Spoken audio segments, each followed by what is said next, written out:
Hey crew, it's Pitt and I am back with some more ancient lore. Today we're going to be diving back into the Corpus Hermeticum. We'll be ending one section of the Corpus Hermeticum, so today is going to be a little bit shorter than usual, more than likely. I didn't look to see how long the chapters were, so it may go longer than I think, but I'm expecting it to be a little bit short one. We're going to be doing the definitions of Asclepius unto King Ammon, to Asclepius, of Asclepius to the king, and the economum of kings. So let's dig in and begin. The definitions of Asclepius unto King Ammon, the perfect sermon of Asclepius unto the king. Great is the sermon which I send to thee, O king, the summing up and digest, as it were, of all the rest. For it is not composed to suit the many's prejudice, since it contains much that refuteth them. Nay, it will seem to thee as well to contradict sometimes my sermons too. Hermes, my master, in many a conversation, both when alone and sometimes too when Tat was there, has said that unto those who come across my books their composition will seem most simple and most clear, but on the contrary, as 'tis unclear and has the meaning of its words concealed, it will be still unclearer when afterwards the Greeks will want to turn our tongue into their own, for this will be a very great distorting and obscuring of even what is already written. Turned into our own native tongue, the sermon keepeth clear the meaning of the words, at any rate, for its very quality of sound, the very power of the Egyptian names have in themselves the bringing of act into act of what is said. As far as then thou canst, O king, and thou canst do all things, keep our sermon from translation, in order that such mighty mysteries may not come to the Greeks, and the disdainful speech of Greece, with all its looseness and its surface beauty, so to speak, take all the strength out of the solemn and the strong, the energetic names of speech. The Greeks, O king, have novel words, energetic of argumentation, and thus is the philosophizing of the Greeks, the noise of words. But we do not use words, we use sounds, fulfilled with deeds. Thus, then, will I begin the sermon by invocation unto God, the universal's Lord and Maker, their sire and their encompasser, who, though being all is one, and though being one is all, for that fullness of all things is one, and in one, this latter one not coming as a second one, but both being one. And this is the idea that I would have thee keep through the whole study of our sermon, sire. For one should try to separate what seems to be both all and one and same from one. He will be found to take his epithet of all from the idea of multitude, and not from that of fullness, which is impossible. For if he part all from one, he will destroy the all. For all things must be one, if indeed they are one. Yea, they are one, and they shall never cease being one, in order that the fullness may not be destroyed. See then in earth a host of founts of water and fire, forth spitting in its midmost parts, in one and the same, all the three natures visible, of fire, of water, and earth, depending on one root. Whence too it is believed to be the treasury of every matter. It sendeth forth its abundance, and in the place receiveth the subsistence from above. For thus the demiurge, the sun, eternally doth order heaven and earth, pouring down essence, and taking matter up, drawing both round himself and to himself all things, and from himself giving all things. For he it is whose goodly energies extend, not only through the heaven and the air, but also onto earth, right down unto the lowest depths and the abyss. And if there be an essence which the mind alone can grasp, this is his substance, the reservoir which would be his light. But whence this substance doth arise or floweth forth, he only knows. Or rather, in space and nature, he is near unto himself, though he is not seen by us, understand him by conjecture. The spectacle of him, however, is not left unto conjecture. Nay, his very rays in greatest splendor shine all around on the cosmos that doth lie above and lie below.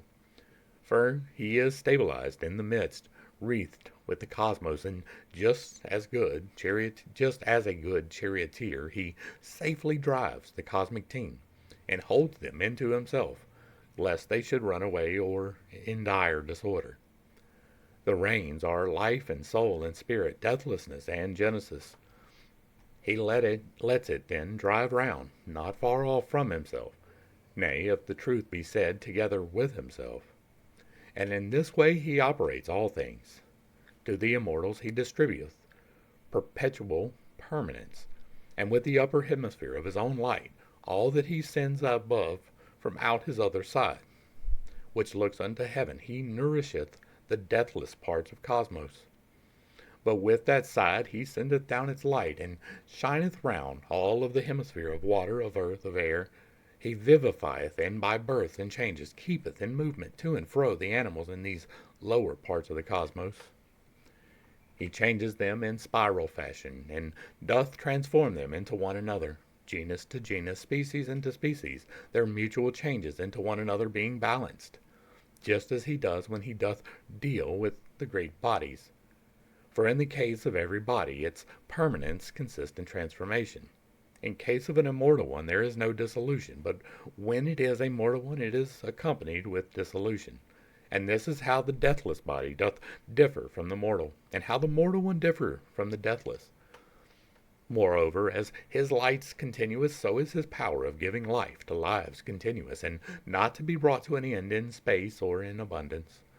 For there are many choirs of demons around him, like unto hosts of very various kinds, who though they dwell with mortals, yet are not far from the immortals, but having their lot from here unto the spaces of the gods, they watch over the affairs of men, and work out things appointed by the gods, by means of storms, whirlwinds, and hurricanes, by transmutations wrought by fire, and shakings of the earth, with famines also, and with wars requiting man's impiety, and for this, in man's case, the greatest ill against the gods. For that the duty of the gods is to give benefits, the duty of mankind is to give worship, and the duty of demons is to give requital. For as to all other things men do, through error or foolishness, or by necessity, which they call fate or ignorance, these are not held requitable among the gods. Impiety alone is guilty at their bar. The sun is the preserver and the nurse of every class, and just as the intelligible world, holding the sensible in its embrace, fills it all full, distending it with forms of every kind and every shape, so too the sun distendeth all in the cosmos, affording births to all, and strengthening them. When they are weary or they fail, he takes them in his arms again, and under him is ranged the choir of demons, or rather choirs, for these are multitudinous and very varied, ranked underneath the groups of stars in equal number with each one of them. So marshaled in their ranks, they are the ministers of each one of the stars, being in their natures good and bad, that is, in their activities, while some of them are of mixed natures, good and bad. To all of these has been allotted the authority over the things of the earth, and it is they who bring about the multifold confusion of the turmoils of the earth, for states and nations generally, and for each individual separately. For they do shape our souls like to themselves, and set them moving with them, obsessing nerves and marrow, veins and arteries, the brain itself, down to the very heart. And on each one of us, being born and made alive, the demons take hold of us, those demons who are in service at the moment of the wheel of Genesis, who are ranged under each one of the stars, for that these change at every moment, they do not stay the same, but circle back again. These, then descending through the body to the two parts of the soul, set it a-whirling, each one towards its own activity. But the soul's rational part is set above the lordship of the demons, designed to be the receptacle of God, who then doth have a ray shining on him through the sun within his rational part, and these in all are few. On them the demons do not act, for no one of the demons or of the gods has any power against the one ray of God. As for the rest, they are all led and driven, soul and body, by the demons, loving and hating the activities of these. The reason is not the love that is deceived and that deceives. The demons, therefore, exercise the whole of this terrene economy. using our bodies as their instruments. And this economy Hermes has called Hieromane. The world, intelligible, then depends from God, the sensible from the intelligible. The sun, through the intelligible and sensible cosmos, pours forth abundantly the stream from God of good, that is, the demiurgic operation. And round the sun are the 8 spheres, dependent from him, the sphere of the non-wandering ones, the 6 spheres of the wanderers, the one circumterrene. And from the spheres depend the demons, and from these men. And thus all things and all of them depend from God. Wherefore God is the sire of all, the sun's demiurge. The cosmos is the instrument of demiurgic operation. Intelligible essence regulateth heaven, and heaven the gods. The demons ranked underneath the gods regulate men. This is the host of gods and demons. Though these God make all things for his own self, and all are parts of God, and if they are parts, then God is all. Thus, making all, he makes himself, nor can he ever cease, for he himself is ceaseless. Just then, as God doth have no end and no beginning, so doth his making have no end and no beginning. And so we end. What's this one called again? The definitions of Asclepius. And we got a few interesting things here. It's important to note that the timing of this particular work is not necessarily settled, but it is a reasonable assumption to believe that it is contemporaneous with Moses. Right? It is around the same time that the law was given to Moses and reason and all of those things. It is not a hard assumption to make that the same types of entities would give the same but slightly different to other people. Some of the dating puts it back to around the same time, so this was well before Copernicus, which is my point. And so this has the globe, this has the sun being the main attractor in the universe that the orbits are guided by, that even holds us in place. That is all being described in here, and that is interesting, because we were told that everybody thought it was a flat earth with a firmament for millennia, and then Copernicus came and changed things. But no, Copernicus came and he rediscovered things that were known from antiquity. Everybody knew that the earth was a sphere. They didn't know the full extent of the earth, but they knew that it was round.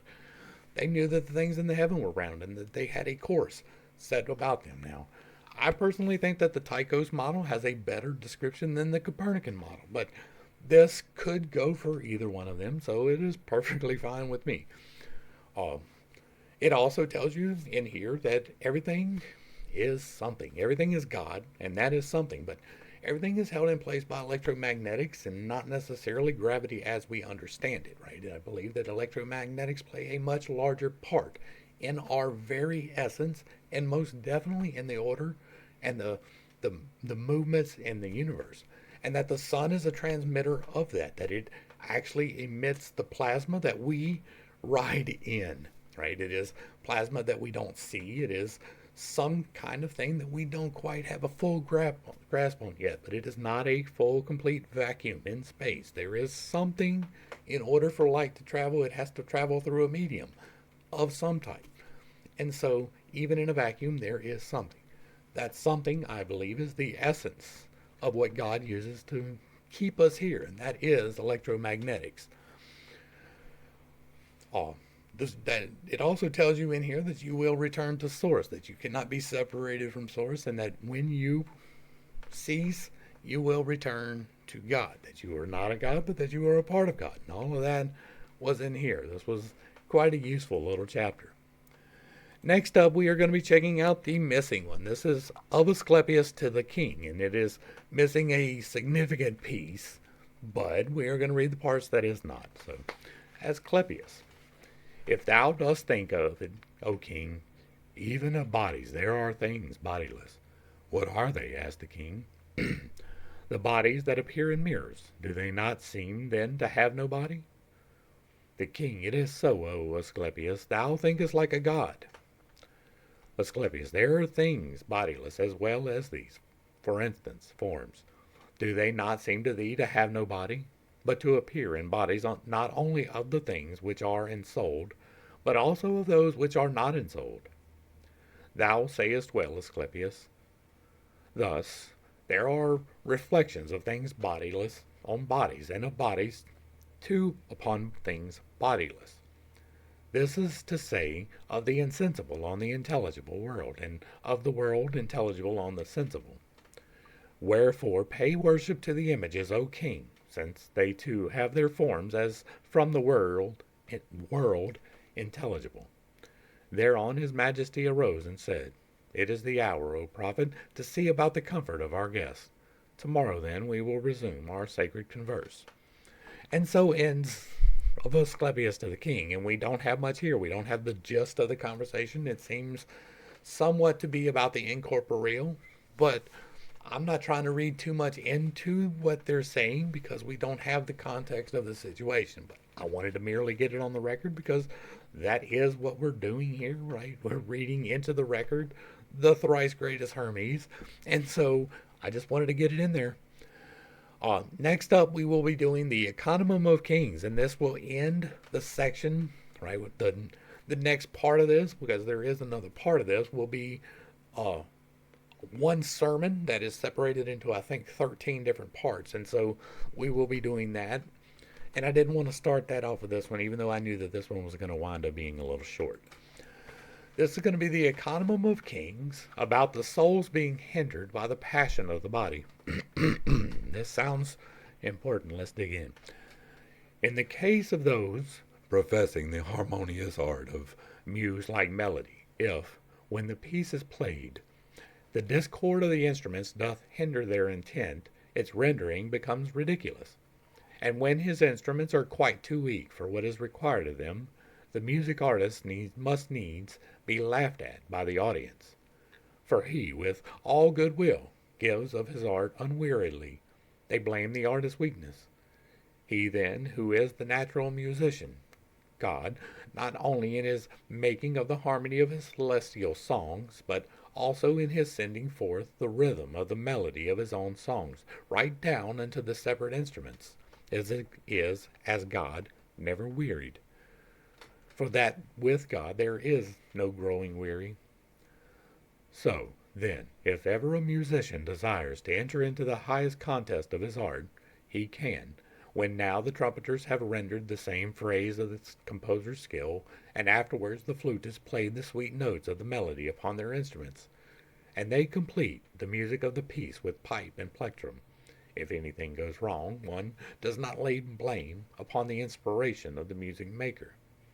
No, to him one renders the respect that is his due. One blames the falseness of the instrument, in that it has become a hindrance to those who are most excellent, embarrassing the maker of music in the execution of his melody, and robbing those who listen to the sweetness of the song. In like way, also, in our case, let no one of our audience, for the weakness that adheres the body, blame impiously our race.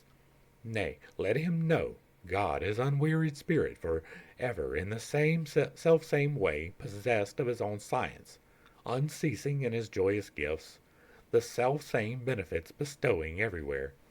And if the Phidias, the demiurge, is not responded to by lack of matter to perfect his skillfulness, although for his own part the artist has done all he can, let us not lay the blame on him, but let us blame the weakness of the string, in that, because it is too slack or too tight, it mars the rhythm of the harmony.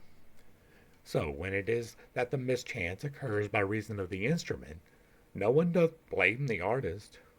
Nay, the worse the instrument doth chance to be, the more the artist gains in reputation by the frequency with which his hand doth strike the proper note, and more the love the listeners pour upon that music maker without the slightest thought of blaming him.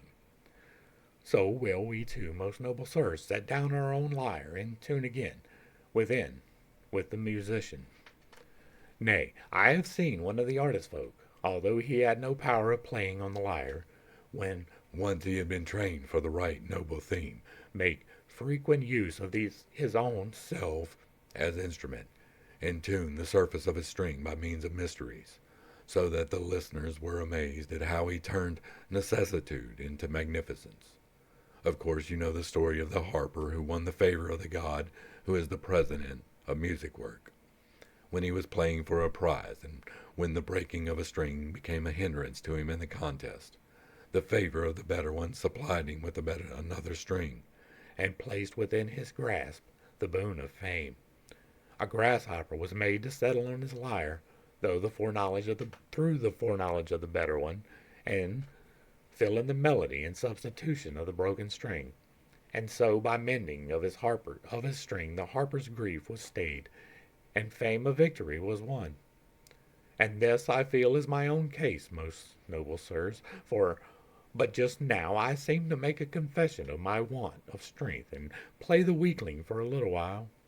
But now, by virtue of the strength of that superior one, and as though my song about the king had been perfected to wake my muse.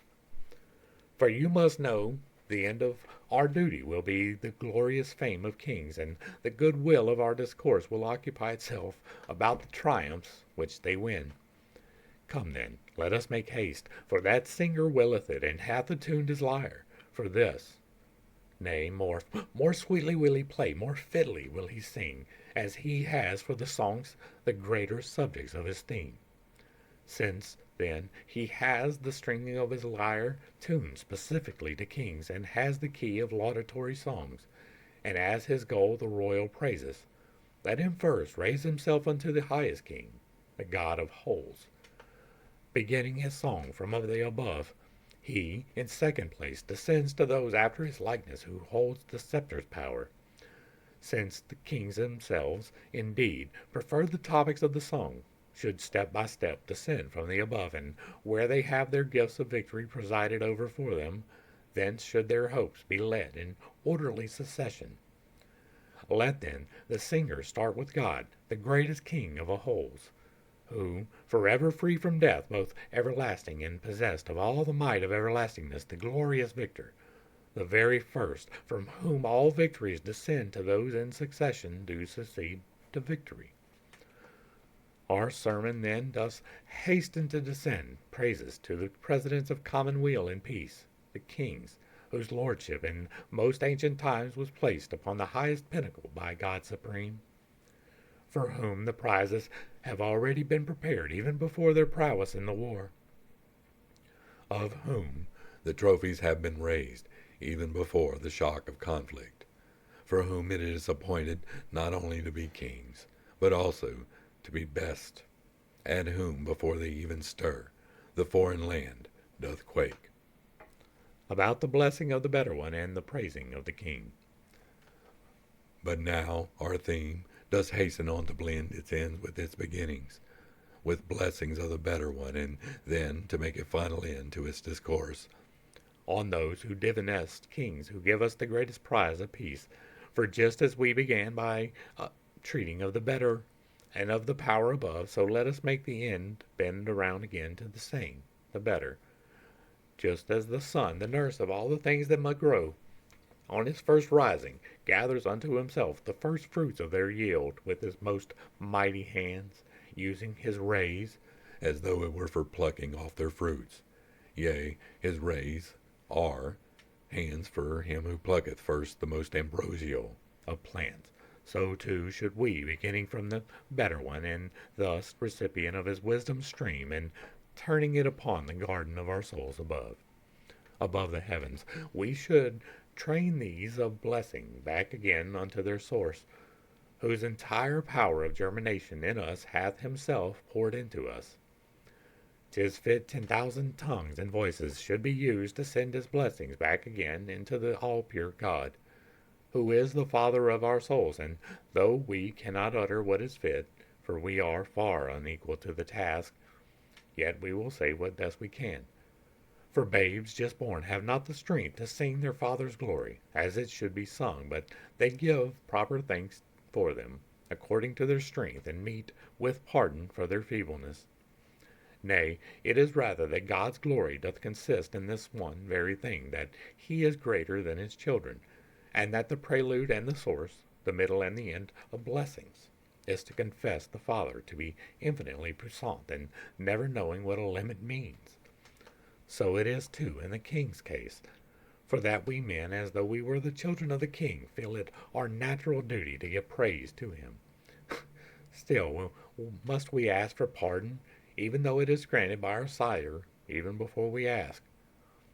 And as it cannot be the sire will turn from the babes newborn because they are so weak, but rather will rejoice when they begin to recognize his love, so also will the gnosis of the all rejoice, which doth distribute life to all, and power of giving blessing back to God, which he has given. For God, being good and having in himself eternally the limit of his own eternal fitness, and being deathless, and containing in himself the lot of that inheritance which cannot come to an end, and thus forever ever flowing out from that energy of his, he doth send tidings to this world down here, to urge us to the rendering of praise that brings us home again. With him, therefore, there is no difference with one another, there is no partiality with him, but they are in one thought. One is the prescience of all, they have one mind, their Father. One is the sense that's active through them, their passion for each other. 'Tis love himself, who worketh the one harmony of all. Thus, therefore, let us sing the praise of God. Nay, rather, let us first descend to those who have received their scepters from him.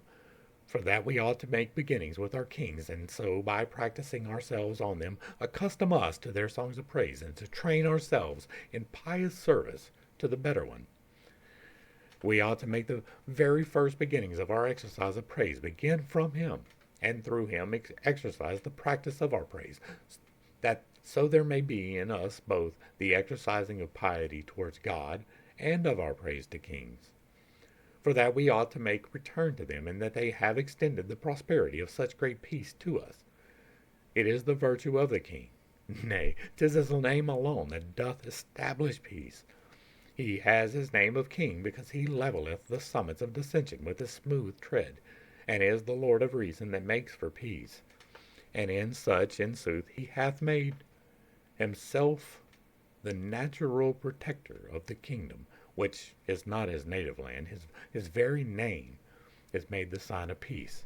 For that, indeed, you know, the appellation of the king has frequently at once restrained the foe. Nay, more, the very statutes of the king are peaceful harbors for those most tempest-tossed.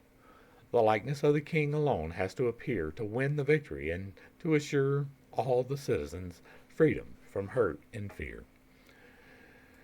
And so ends the final piece, and it is, what was it called again? I keep forgetting the names.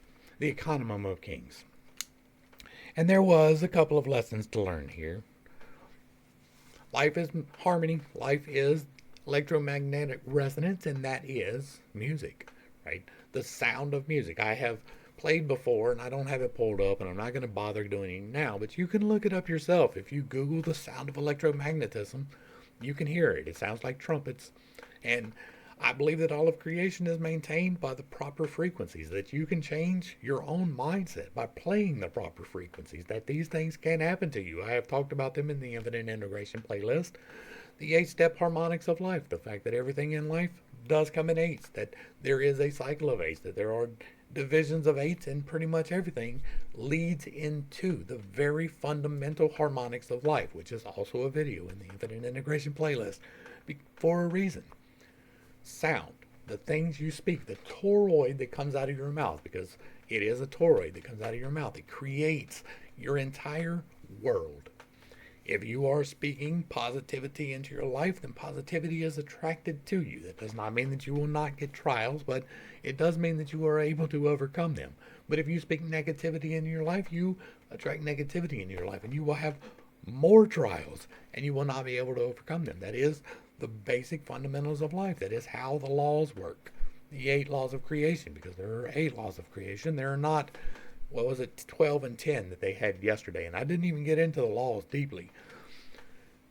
Everything is a harmonic. That is true. Everything is actually moving. That is true. Even though things appear solid. You appear fairly solid, right? But you're not. The molecules in your skin are moving. The molecules in your bone are moving. Your bones are porous. They are creating your blood, and it flows out through your bones into your stream. You are a vibration just as much as everything else is.